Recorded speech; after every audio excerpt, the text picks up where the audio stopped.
Appamada's programs and facilities are supported through your generosity. Your support really does make a huge difference.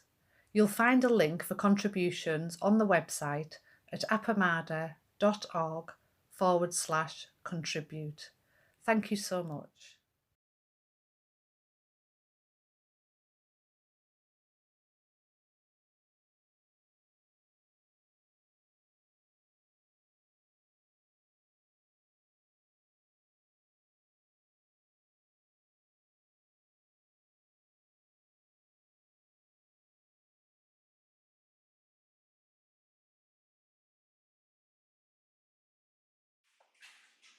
Welcome everyone to the head student exit ceremony for Sandra-Dogen-Shobogenzo.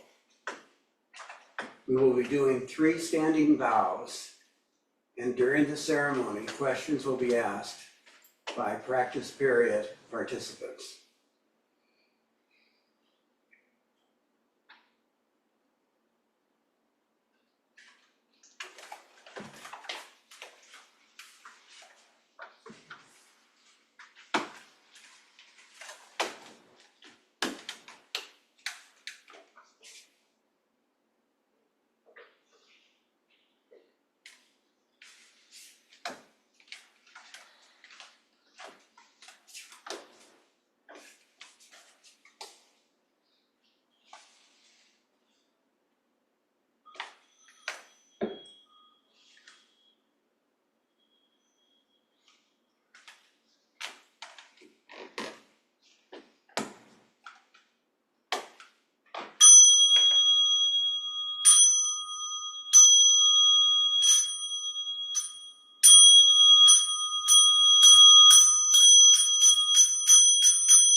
Heart of Great Perfect Wisdom Sutra.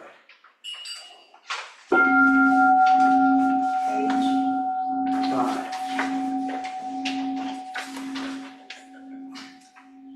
Avalokiteshvara Bodhisattva, when deeply practicing Prajnaparamita, clearly saw that all 5 aggregates are empty and thus relieved all suffering.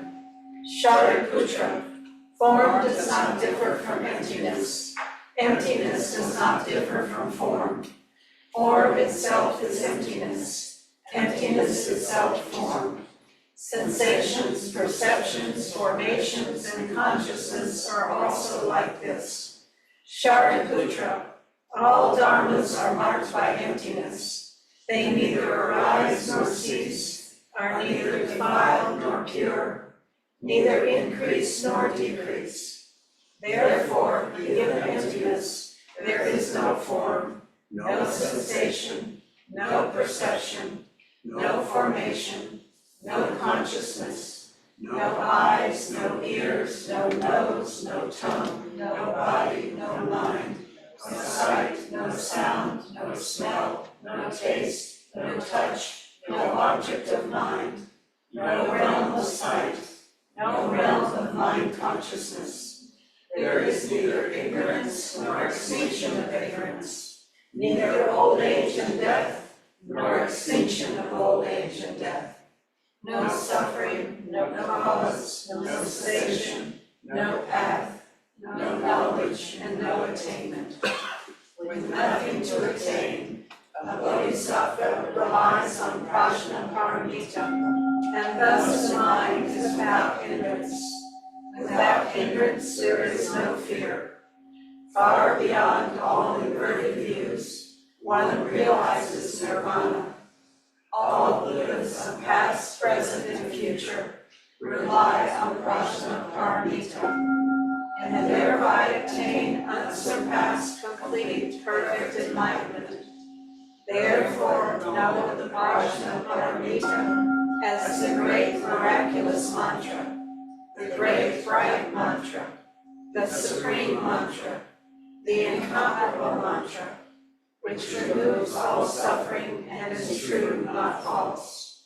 Therefore, we proclaim the Prajnaparamita mantra, the mantra that says, Gate, Gate, Paragate, Parasangate, Bodhi Swaha.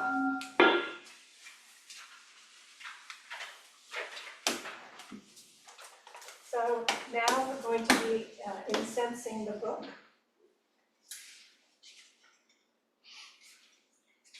And this is the book that has the case for Sandra's study.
Case 19. Ordinary mind is the path. When Shaoshu asked Nanquan, "What is the way?" Nanquan said, "The ordinary mind is the way." Shanshu said, "Can one strive for it or not?" Nanquan said, "When you strive for it, it recedes." Shanshu said, "If we don't try, how do we know it is the way?" Nanquan said, "The way is not something known or not known. Knowing is false perception. Not knowing is just being oblivious. If you truly arrive on the way that is free from doubt, you will realize that is vast like open space, through and through. How is it possible to impose affirmation and denial? At these words, Shanshu was suddenly awakened.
So much happiness.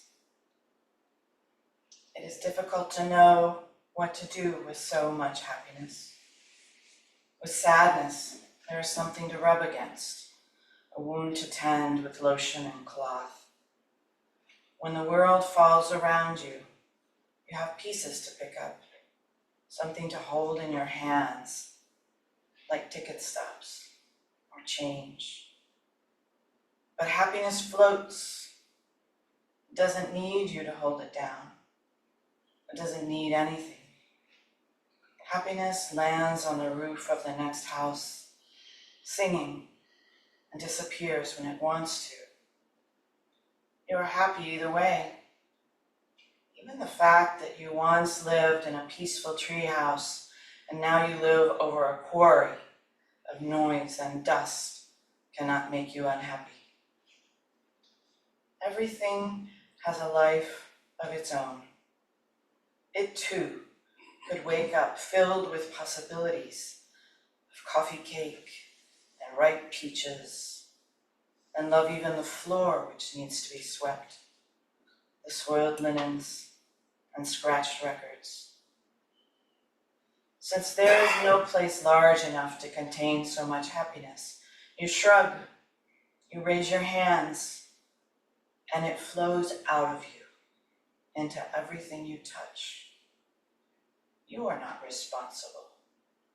You take no credit, as the night sky takes no credit for the full moon, but continues to hold it and share it. And in that way, be known. Now hear the head salute.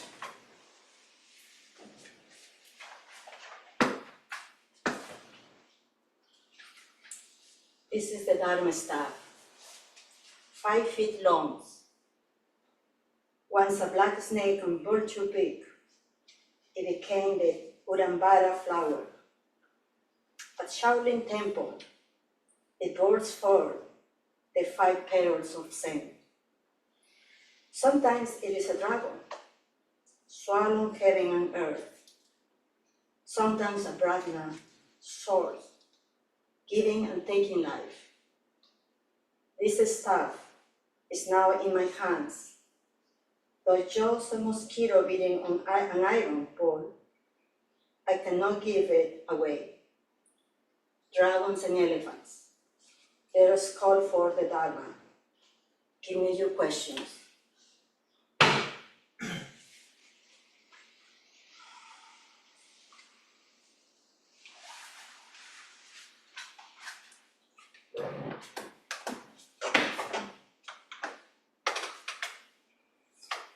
Well, we learn in this practice that each moment is new and fresh, and that gives us such opportunity to start again and do what we aspire to, and it allows us to draw behind any moments that we might have liked to have lived over a little differently. And it's hard for us to kind of recognize that each moment is new and different from any other moment before. And I'm thinking of you before you became a head student. And if you're aware of changes in you that occurred over this time, or if there were illuminations that you identified during that time, or meaningful moments, if you could talk to us a little bit about that.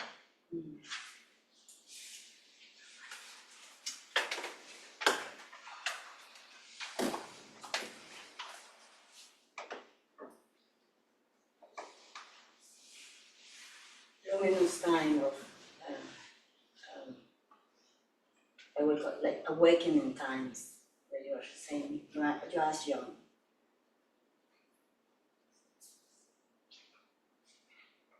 It was through my suffering. Okay? I had those awakenings. And it's through this practice that made me go through that. And the Dharma, and the Sangha, and the Buddha.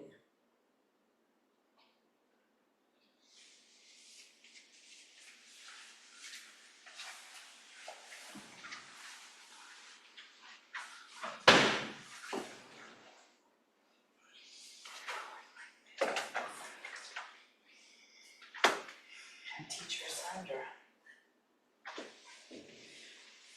you chose the koan of ordinary mind, and we heard that you're not to strive for that. How do we cultivate ordinary mind?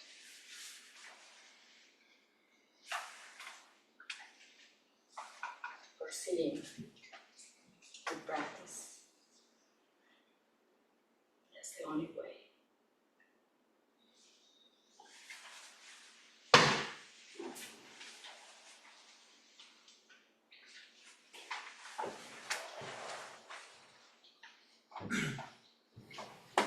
Sandra, you were born in Peru, and then you lived in Mexico, and then you came to us, we were in Virginia or somewhere, and then you came to us, and then you moved to San Antonio.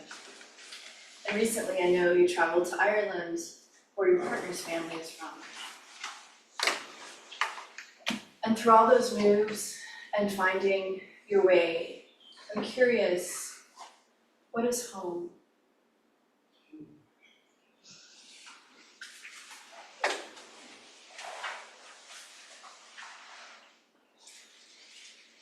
I'm being asked myself that question lately. Yeah. I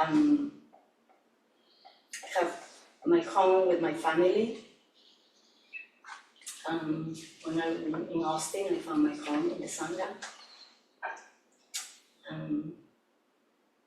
Now I started finding home with here. And when this moment comes to me, home is here with me. It's not a place, it's not a city, it's just with me.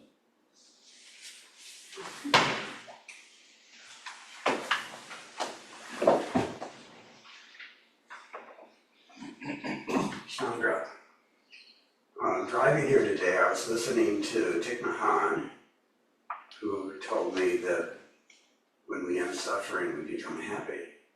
And then we had a quote today by Ralph Waldo Emerson saying the purpose of life isn't happiness. And I'm curious, does the ordinary way bring happiness, and how? Well, that's something that we're looking, no? We're striving for that. But for me, happiness is just an emotion, temporary emotion, more for joy. How can I be joyful with everything in my life, even though the suffering?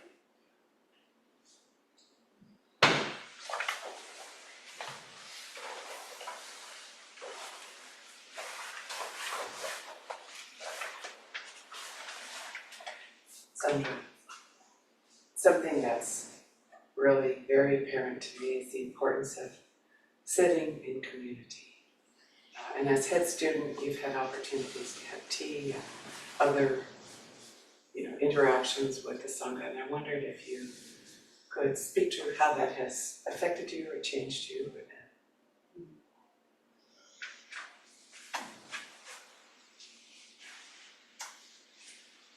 So community is embedded in me. That's the way I grew up. When I hear when I've been doing the tea time with students, it reminds me again that part, the community, the connection.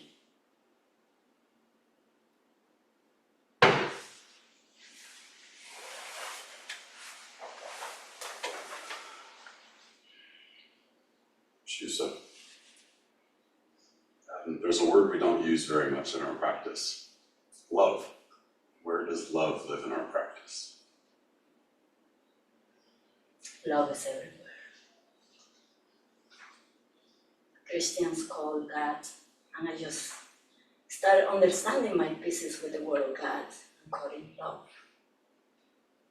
So love is there where I need to be.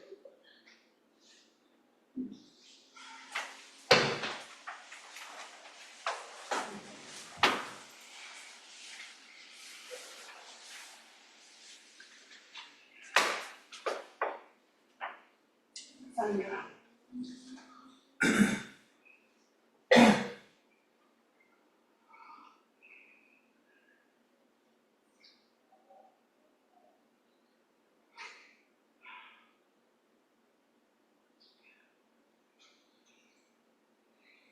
You're someone who has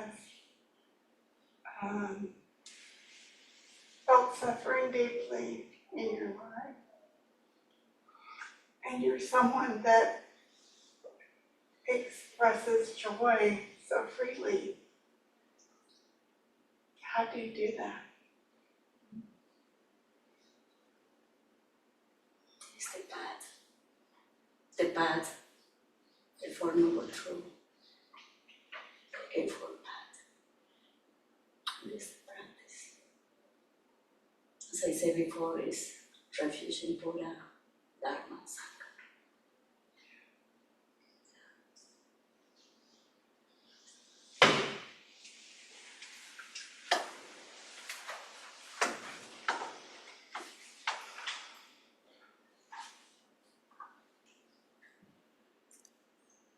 We have Ellen as well, if Ellen would like to ask her question.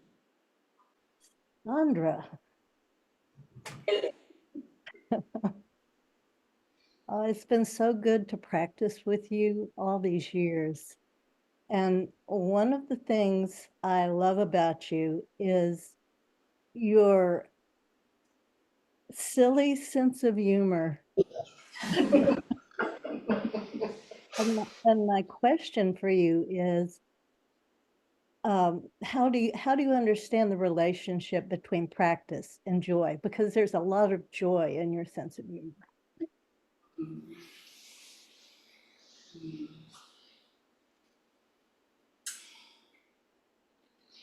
It's, life as it is. The only teacher is what everything is in there. I just go look around me when there's some trouble, situation, some person, or people, I see that, I mirror that. Sometimes I don't do that, not always, but when I do that, I can probably sometimes see what is behind that situation, that person. I can see that, but who is really that?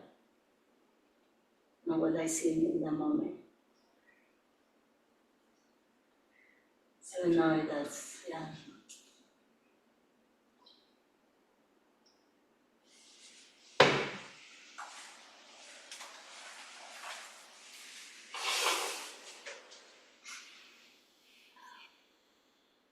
Is there anyone else online?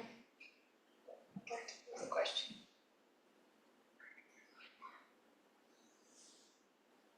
Okay.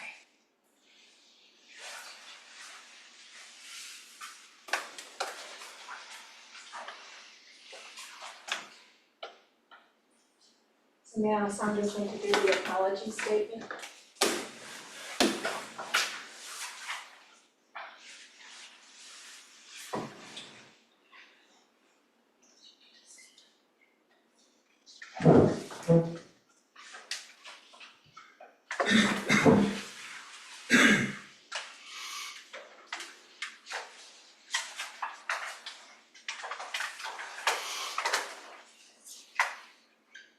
Through the support of the teachers and all of you, I can be head student, and I'm deeply grateful for all of your help. I have not been worthy of it. Please forgive my mistakes. They fill heaven and earth, leaving no place to hide.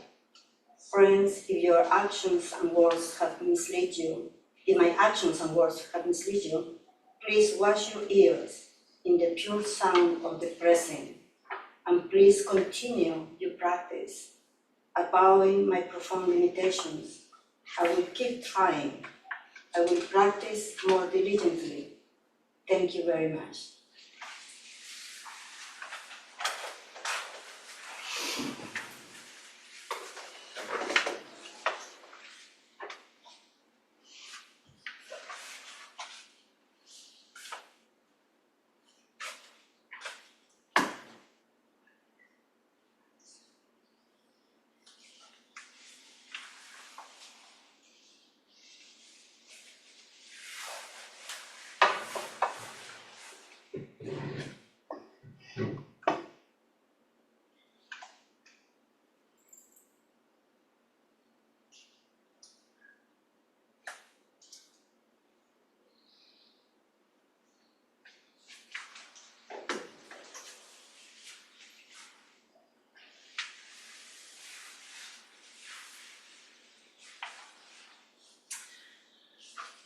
So, Sandra, on behalf of the whole Sangha, on behalf of the whole Sangha, I wish to thank you so much for all you have offered during the time of being head student. We taught the introduction to Zen, was a series of 3 classes. You taught several Dharma talks, one being Zen and the body, and another one dealing with the chant by Dogen. I think it was the 3rd one. Anyway. And also, what you brought as you offered in your presence your medical doctor and your acupuncturist and your healing. That was very much a part of you, and it shows up here in your practice, and we're truly very grateful for that. All of these, and also the teas that you've had with Sangha members and the connections that you've made through those teas that are very important. And you always imbue, your conversations are always imbued with this particular presence, and your kindness, your gentle pace, and your wonderful sense of humor. We all appreciate what you have given us during this time, and always. And the best part was to get to have a glimpse of the Dharma through Sandra's eyes. It's very particular. It's been lovely. So thank you very much. And now I want to offer my congratulations as a teacher.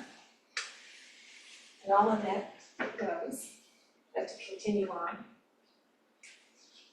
I've watched you in this role. I've watched you for a long time. We've been friends for a long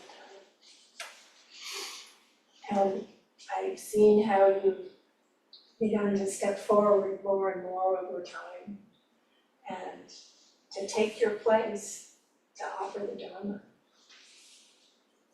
which is what you're wonderful at. In your own way, in your Sandra way. And during your talks, you've, can you hear me all right? Okay. You have demonstrated your increasing knowledge. So during your talks, you've demonstrated an increasing knowledge of the Dharma and your compassion that comes through your thought and care in your presence and presenting the Dharma. It's all there. And your thought and care and just being with people. In thought, word, and deed. So I've seen you come from being unsure and not so assertive a while back. Maybe I just didn't know you well enough. To this confident and willing person that's really willing to step out. And I've watched as you learn to work through your various issues that we all have with greater self-awareness and increased capacity to hold the difficult things and work through them. Your practice is very evident in all of your relationships. It is a joy for everyone, and especially for me as a teacher and friend, to see you grow, see you have grown in this way. Thank you.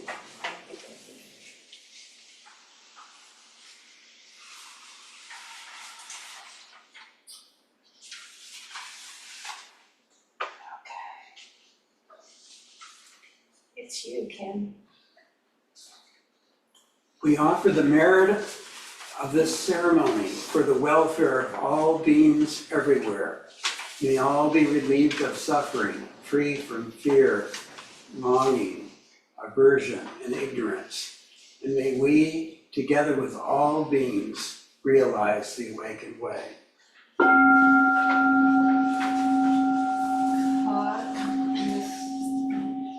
Caught in the self-centered dream, only suffering, holding the self-centered thoughts, exactly the dream. Each moment, life as it is, the only teacher, being just this moment, compassion's way. Caught in the self-centered dream, only suffering, holding the self-centered thoughts, exactly the dream.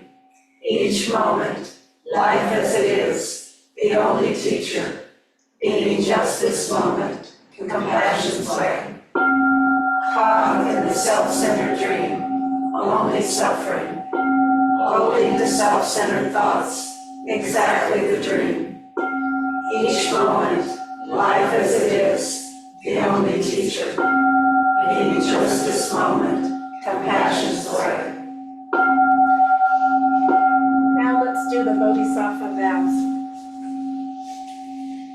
Beings Are numberless, I vow to freedom. Delusions are inexhaustible, I vow to end them. Dharma gates are boundless, I vow to enter them. Buddha's way is unsurpassable, I vow to embody it. Beings are numberless, we vow to free them. Delusions are inexhaustible, we vow to end them. Dharma gates are boundless, we vow to enter them. Buddha's way is unsurpassable, we vow to embody it. Beings are numberless, this vow frees them all. Delusions are inexhaustible, this vow ends them all. Dharma gates are boundless, this vow enters them all. Buddha's way is unsurpassable, this vow embodies it.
Thank you for being here.